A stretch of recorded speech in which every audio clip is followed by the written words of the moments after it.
सोचिए, अगर पैसा एक खेल हो और आप उसे जीतना सीख जाएं। असल में फाइनेंशियल फ्रीडम पाना एक खेल जैसा ही है और इसके कुछ सीधे साधे नियम हैं। चलिए आज उन नियमों को समझते हैं जिनसे इस खेल में जीत पक्की हो सकती है। तो सबसे पहले सोचते हैं कि ये फाइनेंशियल फ्रीडम है क्या चीज़। क्या इसका मतलब सिर्फ ढेर सारा पैसा कमाना है? नहीं, बिल्कुल नहीं। ये उससे कहीं ज्यादा है। ये उस सुकून के बारे में है जब पैसों की टेंशन दिमाग से निकल जाती है। बहुत सिंपल भाषा में कहें तो फाइनेंशियल फ्रीडम का मतलब है अपनी जिंदगी का रिमोट कंट्रोल अपने हाथ में रखना। मतलब जिंदगी के बड़े फैसले इस बात पर ना टिके हों कि अकाउंट में कितना पैसा है, बल्कि इस बात पर कि दिल क्या चाहता है। तो ठीक है, मंजिल तो पता चल गई। अब इस सफर पर निकलने के लिए दो बहुत ही पावरफुल इंजनों को समझना होगा। यही वो दो चीजें हैं जो फाइनेंशियल सक्सेस की गाड़ी को दौड़ाती हैं। और पहला इंजन है कंपाउंडिंग की जादुई ताकत। इसे दुनिया का 8वां अजूबा भी कहा जाता है। ये वो कमाल की चीज है जहां आपका पैसा आपके लिए मेहनत करता है और फिर उस कमाई पर भी कमाई होती है। इसे एक छोटी सी कहानी से समझते हैं। मान लीजिए दो दोस्त हैं। एक ने 25 साल की उम्र में थोड़ा थोड़ा पैसा लगाना शुरू किया।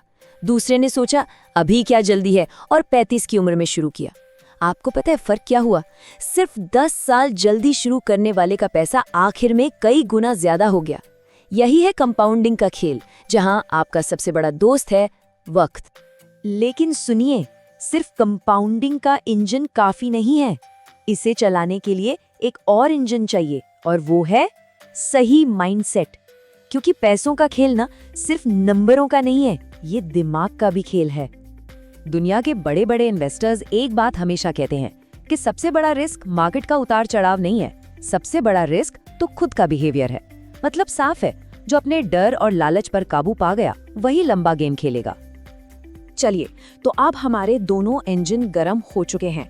अब बारी है एक सॉलिड गेम प्लान की। एक ऐसा प्लान जो बस 3 सिंपल स्टेप्स में आपको जीत के रास्ते पर ले जाएगा। ये प्लान बहुत ही सीधा है। नंबर 1, अपना टारगेट सेट करो। नंबर 2, एक ऑटोमेटिक सिस्टम बनाओ। और नंबर 3, बस उस रास्ते पर टिके रहो। बस ये 3 चीजें और सफर आसान हो जाएगा। तो पहला स्टेप यानी टारगेट सेट करना।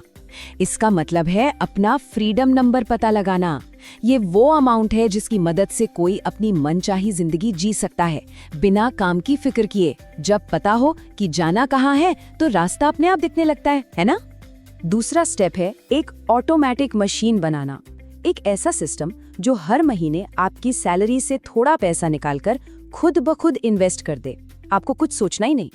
इससे क्या होता है, आप अपनी विल पावर पर डिपेंड नहीं रहते, मशीन अपना काम करती रहती है।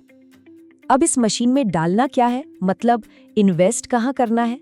देखिए, एक स्मार्ट चॉइस होती है लो कॉस्ट इंडेक्स फंड्स। क्यों? क्योंकि इनकी फीस बहुत कम होती है। वहीं ज्यादा फीस वाले फंड्स धीरे धीरे आपकी कमाई का एक बड़ा हिस्सा खा जाते हैं। और हाँ, एक और जरूरी चीज है डाइवर्सिफिकेशन। मतलब सारे अंडे एक ही टोकरी में नहीं रखने। जैसे ऑल सीजन्स पोर्टफोलियो का आइडिया है, थोड़ा पैसा स्टॉक्स में, थोड़ा बॉन्ड्स में, थोड़ा सोने में। फायदा यह है कि अगर एक चीज नीचे जाती है तो दूसरी उसे संभाल लेती है। पोर्टफोलियो हर मौसम में सेफ रहता है। और अब आता है तीसरा और शायद सबसे मुश्किल स्टेप, रास्ते पर टिके रहना। रोज मार्केट ऊपर नीचे होगा, टीवी पर डरावनी खबरें आएंगी। इन सब शोर को इग्नोर करना और अपने प्लान पर भरोसा रखना, यही असली डिसिप्लिन है और यही जीत दिलाता है। तो चलिए, हमने प्लान समझ लिया, लेकिन 1 मिनट रुकिए। ये सब हम कर क्यों रहे हैं? क्या ये खेल सिर्फ पैसे के लिए है? नहीं, असली इनाम कुछ और ही है। असली मंजिल कोई बैंक बैलेंस का नंबर नहीं है। असली मंजिल वो चीजें हैं जो पैसा दिला सकता है। और मैं महंगी गाड़ियों या घरों की बात नहीं कर रहा, मैं बात कर रहा हूँ जिंदगी की क्वालिटी की। पैसे का असली इनाम है आजादी, सुरक्षा, जिंदगी में एक मकसद होना और दूसरों के लिए कुछ करने की ताकत। पैसा असल में एक टूल है, एक जरिया है मन की शांति पाने का, अपने सपनों को जीने का और दुनिया में एक पॉजिटिव बदलाव लाने का। तो अब जब ये सारी बातें सामने हैं तो एक ही सवाल बचता है, आजादी की इस सड़क पर पहला कदम क्या होगा?